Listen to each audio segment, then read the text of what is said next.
29 septembre prochain, TF1 diffusera la 9e saison de Danse avec les stars.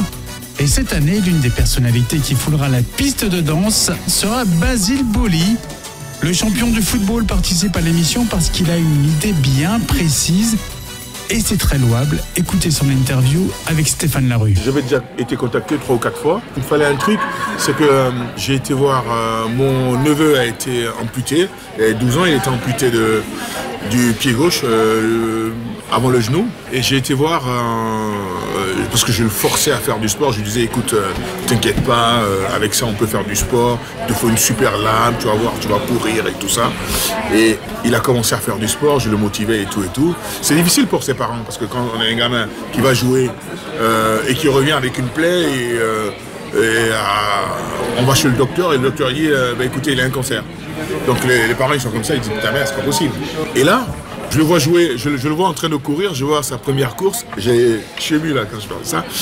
Et après, il gagne et tous ses copains viennent l'entourer. Et puis ses copains lui disent oh, tu nous avais pas dit que ton oncle c'était Basile Boli quoi. Et mon père et tout ça, et ils arrivent. Et puis le patron de l'association me dit il y a 20 gamins amputés autour de vous. On travaille comme ça, comme ça, comme ça. Et ma belle-sœur me dit, mais vraiment, c'est une super association. Qu'est-ce que tu peux faire pour le faire connaître, quoi? Je lui dis, écoute, ben, j'ai refusé Danse avec les stars, mais dans un mois, ils vont me contacter et je vais leur dire que je fais. Donc, en fait, je les ai surpris, quoi, en fait. Quand ils m'ont contacté, je lui dis, oui, ça m'intéresse. Ça m'intéresse parce qu'il y a... Une lame pour courir, c'est une association d'entraide et j'ai vu des filles, des jeunes filles de 9 ans, ça m'avait tellement ému.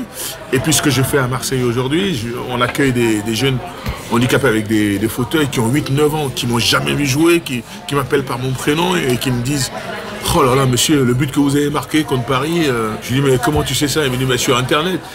Tout ça, ça m'a poussé à me dire tiens, je vais donner du plaisir pour la bonne cause, me faire plaisir, et les utilisateurs vont voir comment je suis, en gros. Quand je gagne, on sait que je gagne. Quand je perds, on sait que je perds. Voilà. La preuve, c'est que quand j'ai perdu pour la première fois, bah, j'ai pleuré devant toute la France. Et quand j'ai gagné pour la deuxième fois, bah, ils ont su que j'avais vraiment gagné, quoi, parce que je leur ai dit, ouais, je pleure plus, je suis heureux, quoi. Pour moi, j'ai pas envie de faire de la télé, j'ai pas envie de faire du cinéma, je travaille toujours à l'OM. Voilà, j'ai plus envie de me taper les... C'est juste un kiff en fait. Ah, c'est juste un kiff pour l'association déjà. Je vous jure, les SMS qu'ils m'envoient depuis, ils m'envoient des trucs mais que j'avais pas vu. Ils m'ont envoyé aujourd'hui, un clip de Karim Abdul-Jabbar. Karim Abdul-Jabbar, c'est un ancien basketteur américain, 72 ans, qui a participé pour l'association de Nelson Mandela. Et ils m'ont envoyé ça. Et j'ai regardé, il y avait de l'émotion, il y avait une vérité, quoi. Et le public a été tellement ému qu'ils ont voté Karim Abdul-Jabbar. Et ils m'ont envoyé ça, quoi. En gros, c'est plutôt sympathique.